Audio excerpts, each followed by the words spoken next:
Assalamualaikum warahmatullahi wabarakatuh. Salam peternak Indonesia. Perkenalkan, nama saya Aris Muntahar, usia 26 tahun, asal Desa Jaya Sakti, Kecamatan Anak Toha, Kabupaten Lampung Tengah. Saya di sini menekuni ternak kambing crossbur dan Jawa Randu. Pertama awal saya merintis kambing, waktu itu pada kurang lebih tahun 2006, waktu saya masih kelas 5 SD-an. Nah, waktu itu saya cuman bermodalkan gaduh punya saudara bagi hasil. Waktu itu masih kambing Jawa Randu dan kambing kacang. Terus selama kelamaan alhamdulillah berkembang. Akhirnya saya punya hak milik sendiri dari bagian gaduhan itu. Dan sekarang alhamdulillah berkembang lumayan banyak, bisa untuk menyambung hidup keluarga. Iya, untuk merawat kambing yang baik dan benar, yang menguntungkan, itu perlu ada perhatian. Perhatian itu berupa kebutuhan pakan, kebutuhan minum, kebutuhan kebersihan, dan pastinya ketekunan lah. Rutin kasih makan yang bersih, yang bagus, yang benar, terus diperhatikan tentang siklus birahinya, jadi kita tidak rugi waktu dalam beternak. Secepat mungkin kambing itu dikawinkan, jadi tidak memakan waktu banyak, tidak mengurangi biaya pakan yang banyak. Jadi kalau bisa 15 bulan itu supaya bisa beranak 2 kali, karena kan kambing itu masa hamil kurang lebih 5 bulan. Dan tentunya untuk pakan ternak yang perlu diperhatikan, yaitu sebagaimana sehemat mungkin kita mengeluarkan biaya pakan ternak itu tadi. Ya, misalnya dengan memanfaatkan limbah-limbah pertanian atau limbah-limbah di sekitar supaya bermanfaat. Misalnya kalau saya sekarang menggunakan contohnya pohon pepaya itu saya giling, difermentasi, terus dicampur dengan konsentrat agar setidaknya menghemat pengeluaran pakan. Terus memanfaatkan ibaratnya kambing-kambing yang susunya banyak melimpah, yang sudah tidak digunakan anaknya. Pada saat anaknya itu sudah disape atau sudah dijual, sambil menunggu siklus birahi, kita bisa memanfaatkan susu kambing tersebut untuk dijual dan bisa digunakan untuk biaya pakan. Ya, saya di sini berternak kambing menggunakan sistem kandang koloni dan kandang baterai. Mempunyai keistimewaan sendiri-sendiri. Kalau yang di sebelah sini ini kandang koloni. Ini khusus betina-betina yang sudah hamil. Nah, kalau bejantan saya pisah sendiri.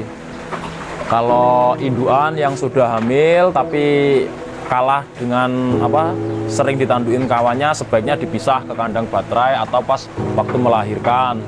Nah, tetapi kalau yang yang aman, yang udah akur rukun kayak gini, bisa dicampur di koloni kembali. Tujuannya hemat kandang, terus pergerakannya pasti lebih luas, terus nafsu makannya pasti lebih senang ketimbang di kandang yang individu itu. Untuk resiko di kandang koloni selama ini alhamdulillah tidak ada terjadi anak mati gara-gara ditanduk ataupun keinjak. Nah, mungkin kalau ada angka kematian khususnya cempe, biasanya kurang susu atau sakit gitu. Cuman itu di angka di bawah 5% dari jumlah cempe yang ada.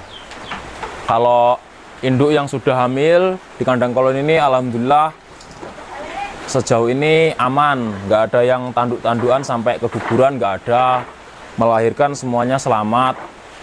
Terus kalau kalau yang udah belajar makan, kalau yang udah umur 3 bulan lebih, biasanya saya pisah, dikasih pakan khusus supaya pertumbuhannya lebih bagus. Untuk kandang koloni, untuk kandang apa namanya induan yang sudah hamil, itu ukurannya satu kotaknya 3,5 meter kali 3 meter.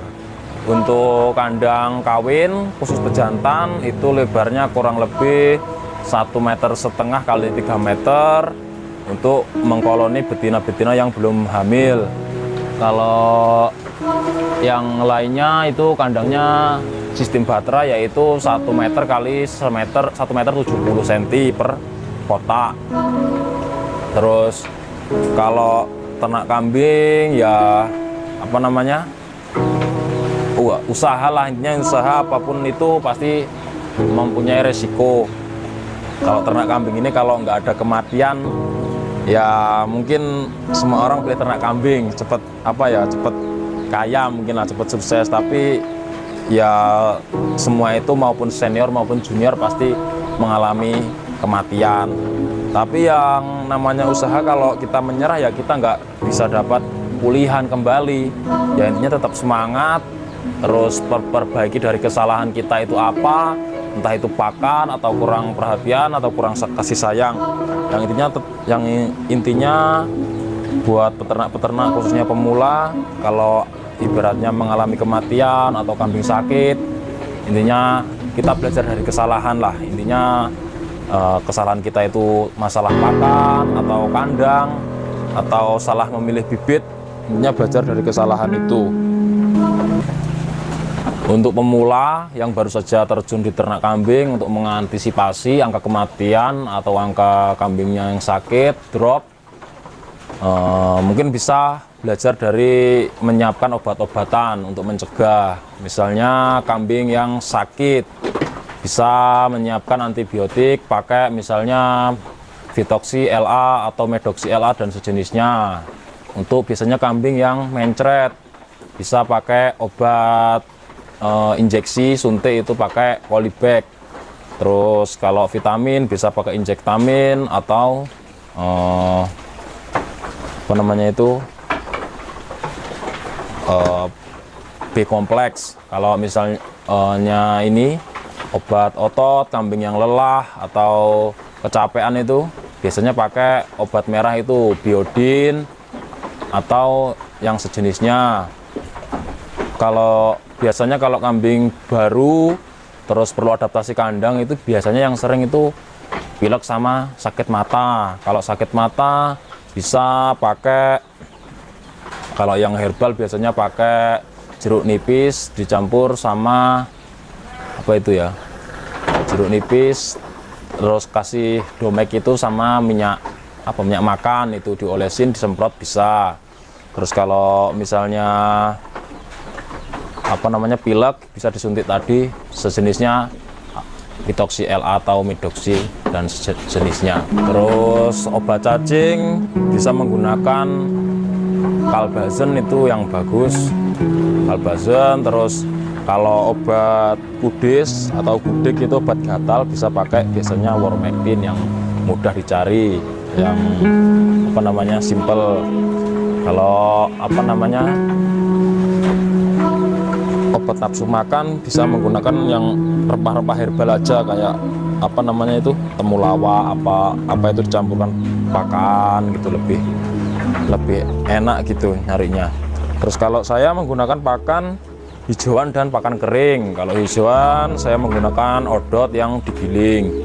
Kalau pakan keringnya atau sama ini silase daun singkong dimasukin plastik atau tong itu. Kalau pakan kering saya menggunakan ampas singkong, terus pongkol jagung itu saya giling halus dicampur sama ampas singkong itu tadi, campur bungkil kelapa atau bungkil kopra sama DDGS. Mungkin kalau nggak ada DDGS, gantinya protein itu diganti bisa dengan jagung giling, karena di lain-lain tempat itu kecukupan ternak itu berbeda-beda. Untuk peternak modern di zaman sekarang ini minimal harus mempunyai mesin pencacah. Kalau bisa pencacahnya yang multifungsi seperti ini. Jadi ini bisa buat menggiling daun-daunan atau menepung seperti pongkol jagung atau jagung giling supaya halus. Terus bisa menggiling ini daun singkong supaya awet, jadi nggak setiap hari harus ngarit. Terus pakan-pakan yang ada di kandang sini saya menggunakan silase daun singkong, odot difermentasi, bunggel kelapa, DDGS, ampas singkong, dan pongkol jagung. Kalau misalnya ada limbah seperti pohon kates, bisa digunakan, bisa dimanfaatkan menjadi pakan. Oke, cara membuat silase atau odot supaya tidak busuk, disimpan tahan lama. Pertama-tama kita ambil odot dari kebun itu yang sudah agak tua, terus digiling lembut, dihaluskan, terus saya taburin aduk langsung pakai bunggel kopra supaya meresap kadar air itu tadi.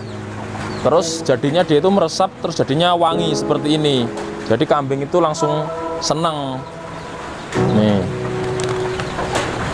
Terus kita tambah M4 ataupun bisa pakai yang lain jenis SOC atau Viterna NASA itu tadi, robotik. Kalau ini daun singkong kita cacak halus, kita giling pakai mesin ini, lalu kita semprot pakai prebiotik atau itu apa namanya, sejenis M4 itu tadi. Kita masukkan dalam plastik ini, simpennya caranya yang padat, yang rapat supaya kedap udara, jadi bisa tahan lama, nggak cepat busuk, bisa tahan sampai 3-4 bulanan kalau daun itu bagus. Buat peternak yang sedang berjuang, intinya tetap semangat, jangan pernah menyerah, karena usaha itu tidak pernah mengkhianati hasil, pasti akan indah pada waktunya. Terima kasih. Assalamualaikum warahmatullahi wabarakatuh. Sukses terus.